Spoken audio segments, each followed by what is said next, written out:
Hello fellow compounders. In a previous video, we spoke about the coffee can investing approach, where one buys good stocks and let them compound for a long time. We also showed how Buffett turned an $11 million investment in the Washington Post into $1.1 billion by doing this. Hold on, are you saying that you could get 100 times your money from one investment? Yes, I believe so. In this video, I'll show you how to implement the coffee can investing approach so you could potentially turn $6,000, a $6,000 investment, into $500,000. And at the end of the video, I will list 3 stocks to research for the coffee can portfolio that we're building. Welcome to the Always Be Compounding Club, where we share ideas on how to build, grow, and enjoy wealth. I'm your host, Dennis Chen. I'm a full-time investor and CFA charter holder. Welcome aboard. So let's get started.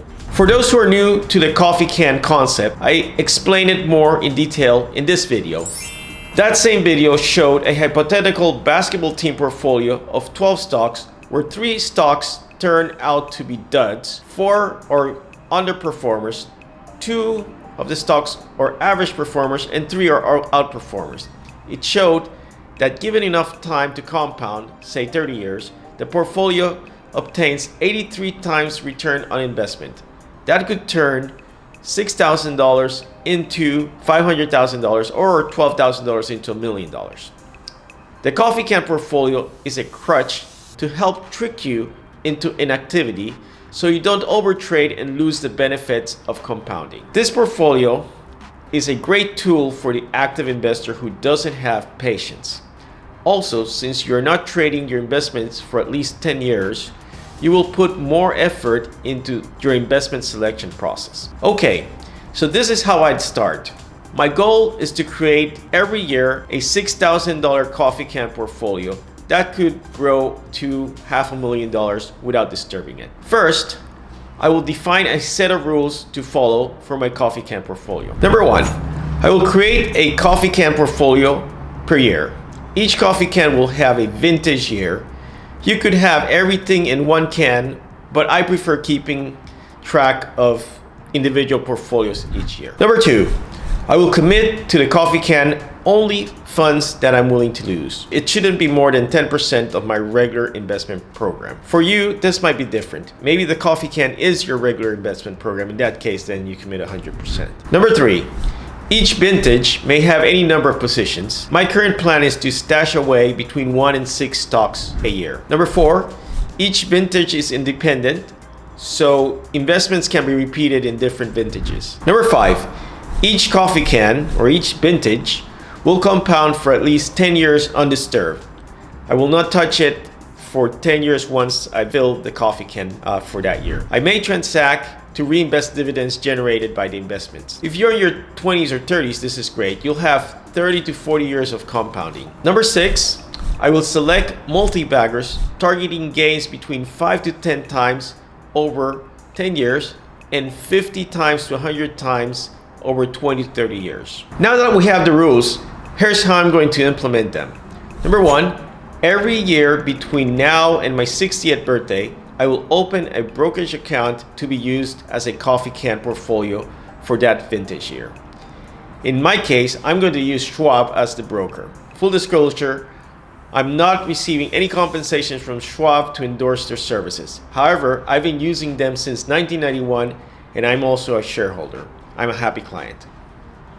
Number 2, I'm going to set up an automatic movement of cash to fund that account. I'm going to be moving $500 per month to the 2022 coffee can starting July 22, and in July 2023 I will stop funding the 2022 vintage and I'll start funding the 2023 coffee can and repeat the process every year. So the 2022 coffee can will have $6,000 to invest. Number 3, anytime there's a good idea of a potential 10 bagger for the coffee can, every quarter I will try to buy one position. And at the end of the year, I'll use any excess money for that vintage coffee can to make all the positions the same weight for the year. Number 4, I'll screen for companies that are growing 20% or more.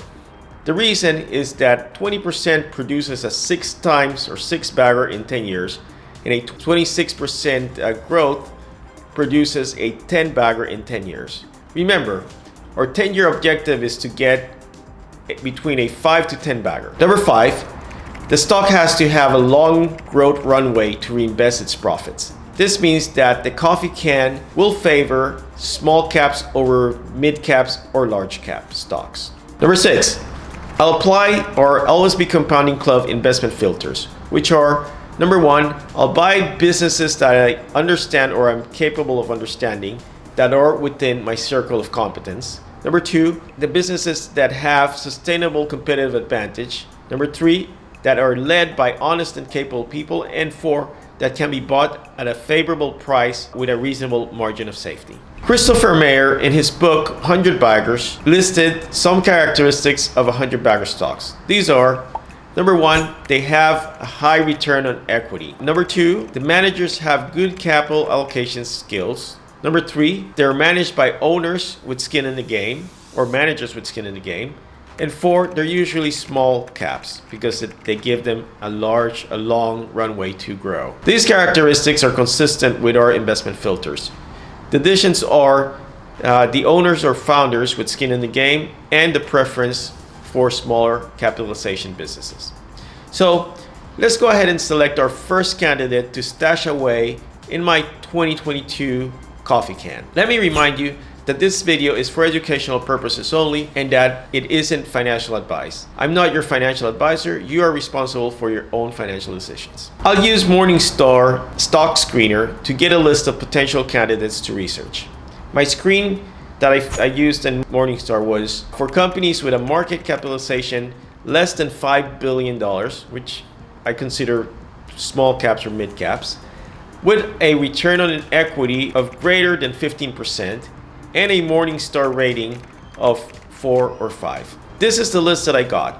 It produced 16 candidates, out of which I went through them. Then I looked for the ones with businesses that I understand and that have consistent growth. So here's my short list. Number 1, Asbury Automotive Group, ticker symbol ABG. Number 2, Malibu Boats, ticker symbol MBUU. And number 3, Winnebago Industries, ticker symbol WGO. So let's review what they do. Asbury Automotive Group is a regional collection of automobile dealerships that went public in March of 2002. The company operates 148 stores with associated parts and service department and 35 collision centers. Over 80% of new vehicle revenue is from luxury and import brands. Asbury also offers third-party financing and insurance products. Asbury operates in 15 states, mostly Texas, the West, and the Southeast, and entered Colorado in 2019. Asbury's store brands include David McDavid and Park Place in Texas, Plaza in Missouri, Nally and Crown in the southeastern United States, and Larry H. Miller brand in the western US.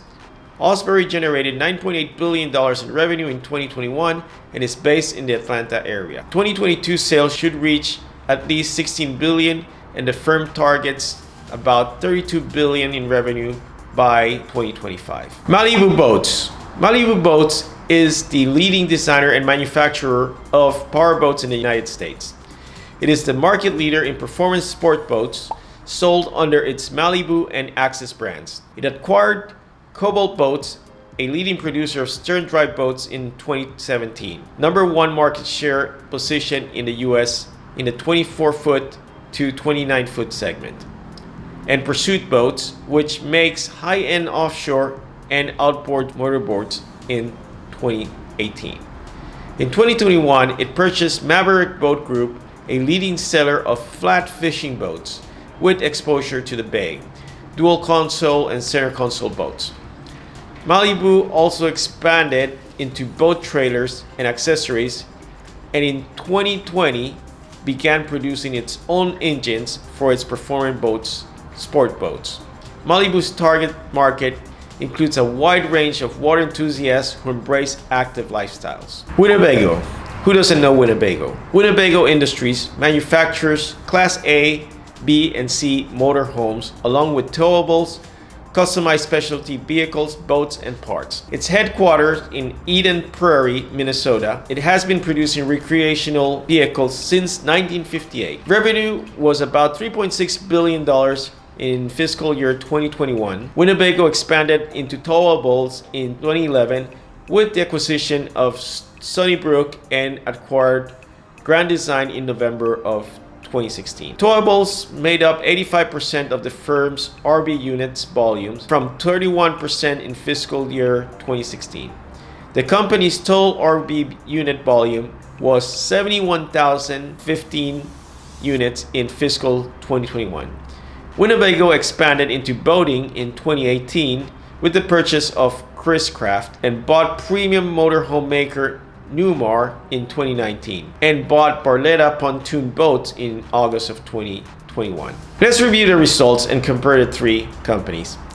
Here we can see that the best priced is Osbury, which is trading at 49% of its fair value estimated as of August 12, 2022. And the best return on invested capital is Malibu with 22% in its 5-year average. And the most consistent earning per share growth is Winnebago with around 35%. You can see in 3 years, 5 years, and 10-year average is averaging 35% earnings per share growth consistently. So all three are strong candidates for my 2022 coffee can. So what would I do?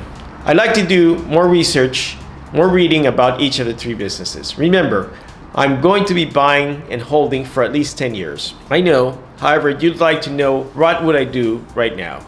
If I were pressed to give an answer, if I had to choose with the information that I knew right now, let's see.